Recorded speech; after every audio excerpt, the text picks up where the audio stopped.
За сайн байцгаана уу. Өглөөдөр орой мэндийг нандаа мөнх хоёрын зүгээс блогтой мань хамттай байдаг та бүхэндээ хүргэж байна.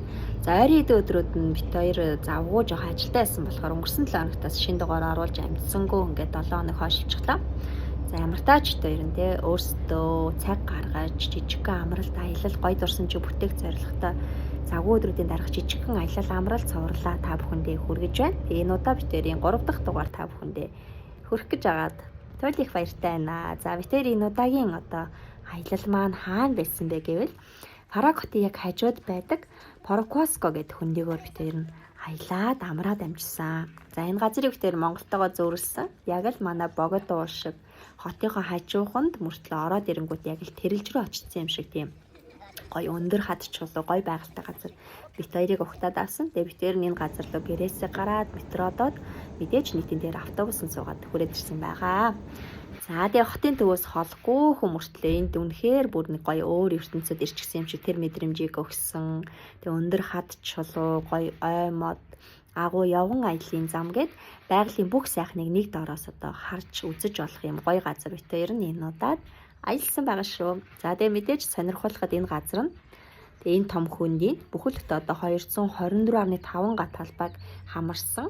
За тэгээ моднууд нь дандаа авраг өндөр байсан. Тэгээд түүхийг ингээд судлаад ямар газар аялж байгаа талаар ингээд судалсан чинь маш том тийм талбайтай. Тэгээд моднууд нь бол 81-ээс 100 жилийн настай гэж байсан. Тэгээд агаар нас гоё байсан. За тэгээ нэлээд алхаж байгаа дээр нь 10 короноор ямаа хоолдог нэг хэсэгтээ таарсан. Тэгээ хашаан дотор нэг 3-4 ямаа нэг хойно байсан. Тэгээд хүмүүс очиод ингээ 10 короноор будаа гаргаж аваад тэгээ гарн дээрээ тавиад тэр ямаануудыг хоолчсон. Тэгээд маш сурцсан байлээ. Шууд ингээ хүн дөхөд очингууд хашаандаа ойртож ирээд энэ нэг бор ямаа бол бүр ингээ сурцтай хашаан дээр ингэж модож гарч ирээд хин надаа будаа өгөх нэ гэсэн янзтай ингээ өөдөөс ингээ шууд ирчихсэн. Бас хөөхөн бизнес хийчихсэн байгаа зү. Тэгээд яг хажууд нь очисон ч яг Монголын маань хонь малын гоё үнэртэй танил мэдрэмжгээс аваад амжсан бит хоёр. За тэгээд ямаа хооллохыг харж агаад ямаануудтай ярьж агаад тэр нь цаашаа аяллаа үргэлжлүүлсэн байгаа.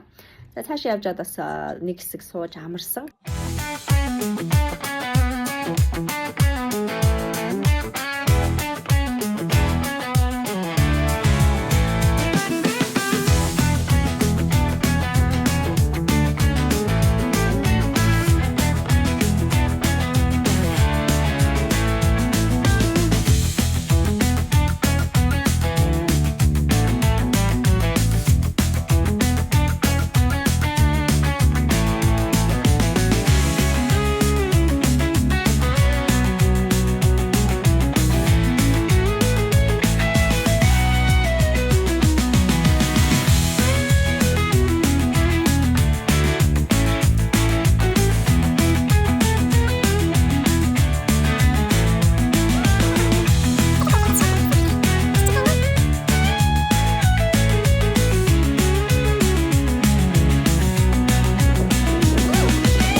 За тэгээ бид тэр нилээд баалгасан. Одоо энэ газар маань ингээд явган аялал хийх боломжтой, явган явах боломжтой, бас тугуугаар аялаад ирэх боломжтой. Ийм олон замуудаас бүтсэн хэсгүүд байсан шүү дээ. Бид тэр нилээ алхаж байгаа, сууж амраад, тэгээд нилээд бас алхаж байгаа. Сонирхолтой газруудтай бас таарсан. Stars and the moon teach me the language of rustling leaves, stories that linger on the breath of the breeze.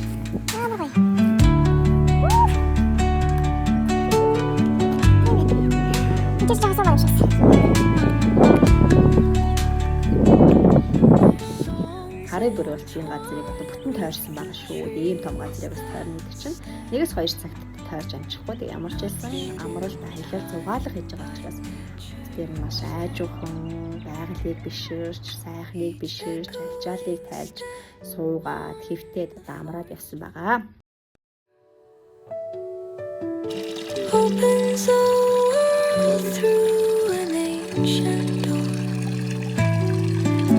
The silence alive, yet brimming with sound. In the arms of solitude, I am found. Oh, whispering pines, sing me your tune.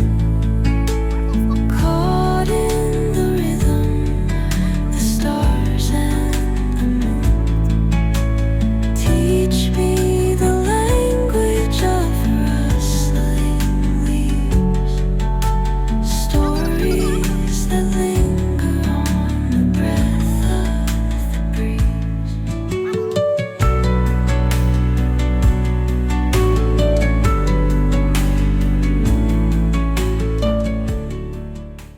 За дараагийн гоё очсон зогсоол маань юу байсан бэ гэж цаашаа алхаж исэн чинь би тэр нэг агуутай таарсан. Тэгээд тухайн агуу манаас их сонирхолтой. Орохоор ингээд нэг тийм чулуун зэвсгийн үе рүү орж байгаа юм шиг тийм мэдрэмж өгчээсэн. Тэгээд бас энэ агуу руу орохдоо хаанах ямар агуу вэ гэдээ хайсан чинь 150 жилийн түүхтэй шохон чулууны нууц түнэл гэж одоо гарч ирчихсэн.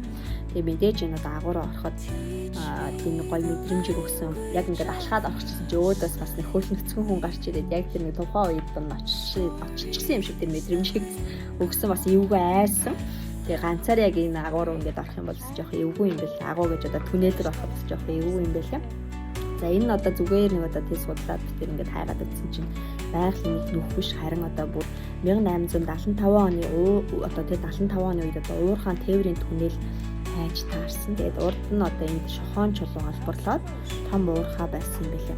Тэгээд хатан доороос сухаж гаргасан шохон чулууг одоо ойролцоох үйл дүрл рүү шатаах зуух руу вагончгуудаар одоо тээвэрлэхийн тулд энд одоо заримыг ингэж нэвтэлж гаргасан юм одоо юм түнэлүүдийг бий болгосон юм байлээ. За ингээд ийм бас сонирхолтой газраар ороод гараад ирсэн. Гадна талд нь гарч ирээд мэдээж дурсгалтай зураг татуулаад амжсан.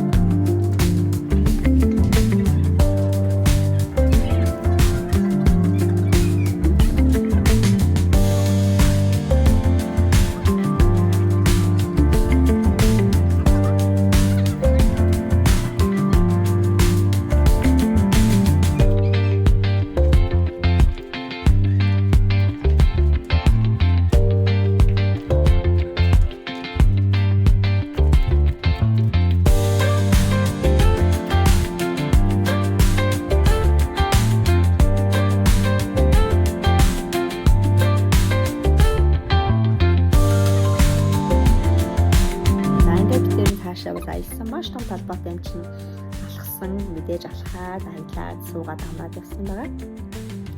За мэдээж энэ хэсэг нь гоё ингээд аялж байгаад хат хавцал хүрээлэгдсэн үлгэрийн юм шиг маш гоё байгальтай, моднууд нь маш гоё байсан. Тэгээд нуур бас байсан, Поркоски гадаад нуур байтэн гэлээ. Тэгээд нарийнхаа нуур ингээд голоор нуурсж байлаа. Тэгээд хэсгэн сууж бас тэр нуурын чимээг бас жаал сонсож тархиа бас амраагаад амжсан. За ингээд мэдээж завгүй өдрүүдийн дараах жижигхэн амралт тий Аяллаа бид энэ удаад байгальд хийж тархиан амраагаад ажлынхаа одоо ирч хүчийг одоо сэргээгээд авсан. Тэгээд та бүхэн маань ч гэсэн одоо шинэ 7 хоног эхлэх энэ ажлынхаа ирч хүчийг бид энэ удаагийн балаагаас хамтдаа сэргээгээд авчих болов гэж бодож байна. За тэгээд бид 7 хоног болгон шинэ дугаар хүргэх зорилгоо биелүүлэхийн тулд хичээх болно. Тэгээд энэ удаагийн бид 3 дахь дугаар та нарт таалагдсан бол мэдээж лайк, шеэр хийгээрэй.